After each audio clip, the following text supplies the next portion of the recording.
Hi friends, I welcome you all for this presentation on the problems on beams. In the last class, we already discussed problems, how to solve the problem related to the uniformly distributed load. Here also, the problem with the constraints at the node 2 and 3.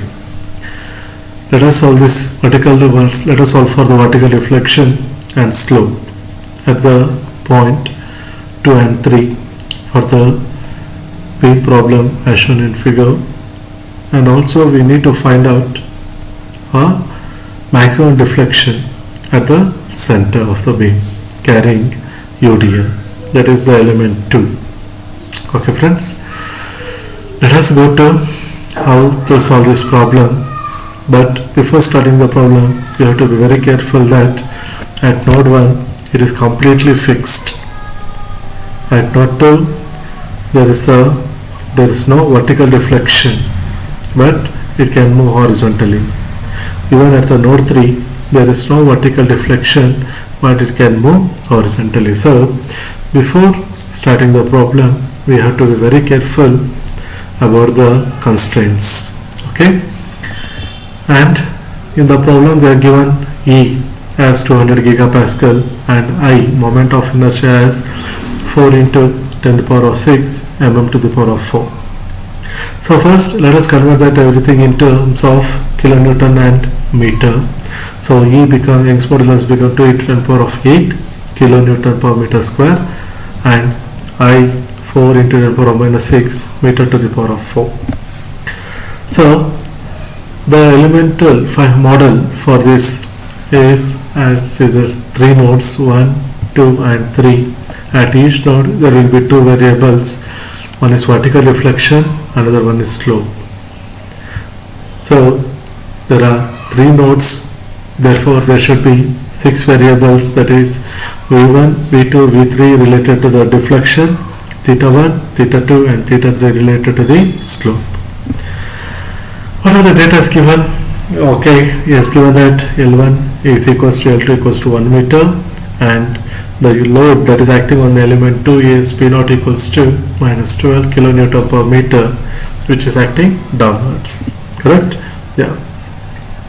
Friends, we know the stiffness matrix, elemental stiffness matrix for the beam element, which has been already discussed in the last class. So what is that value? K equals to EI by L cube into the so and so matrix. Okay, for each element I should know the value of E, I should know the value of I, and I should know the value of L. So for element 1, okay, if I substitute those values, I get finally the K equals to 800 into the so and so matrix.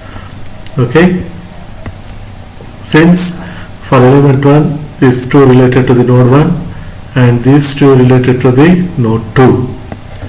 Similarly for element 2, the K2 equals to, after substituting this, L equals to 1, I get K2 equals to 800 into the so and so matrix, where this is related to the node 2 and V3 and theta 3 related to the node 3. This is for element 2. I got the elemental equation for both elements, element 1 and element 2. Okay, so how to get the global stiffness matrix using elemental stiffness matrix? We know that K equals to K1 plus K2. If I add these two, therefore the final, there are 6 variables, the final matrix should be in the order of 6 cross 6. Okay, so finally I got K value, that is the global stiffness matrix, 800 into so and so.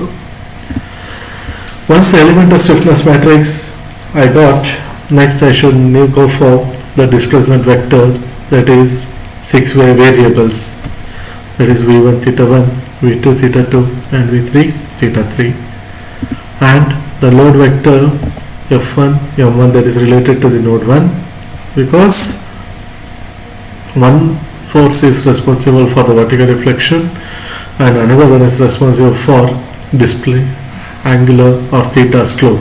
Okay, therefore at each node there will be 2 forces, therefore 3 nodes, there should be 6 forces.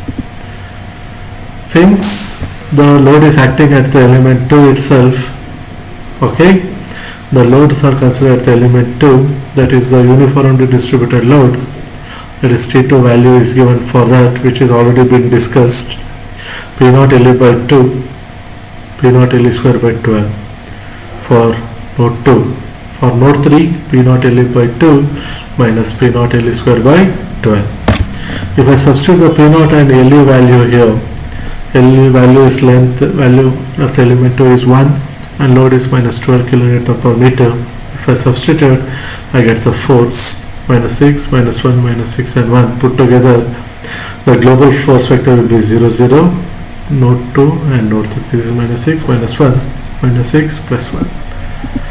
Once I got all these stiffness, displacement and load vector, the equilibrium condition we know K into Q equals to F, and if I substitute the value of K, Q and F, I get this equilibrium condition.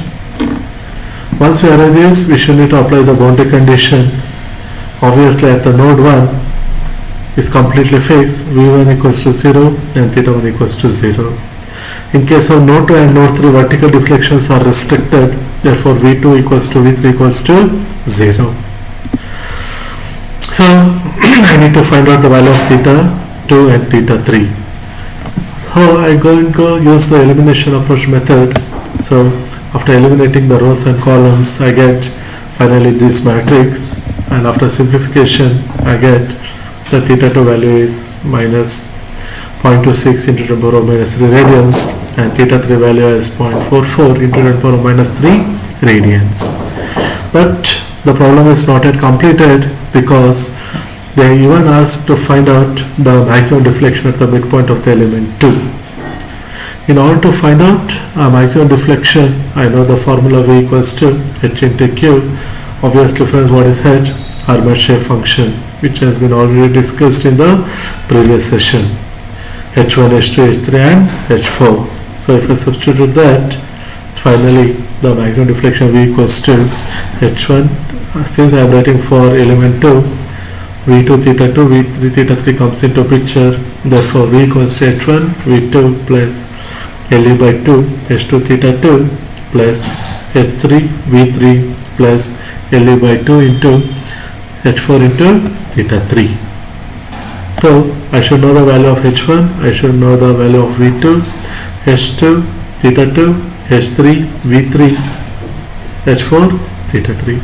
Obviously from the boundary condition V2 and V3 are 0, therefore H1 and H3 will eliminate. So finally at the midpoint the value of zeta equals to 0 and V1 equals to V2 equals to 0. If I substitute, I get V equals to and H2 formula if I substitute, and if I substitute the H4 formula, finally I got the displacement maximum expression like this.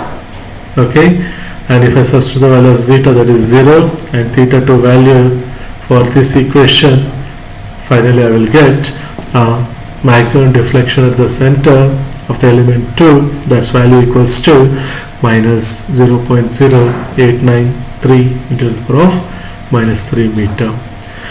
Very important problem friends, you need to practice well, and if you found any kind of difficulty, kindly you are free to ask. Thank you.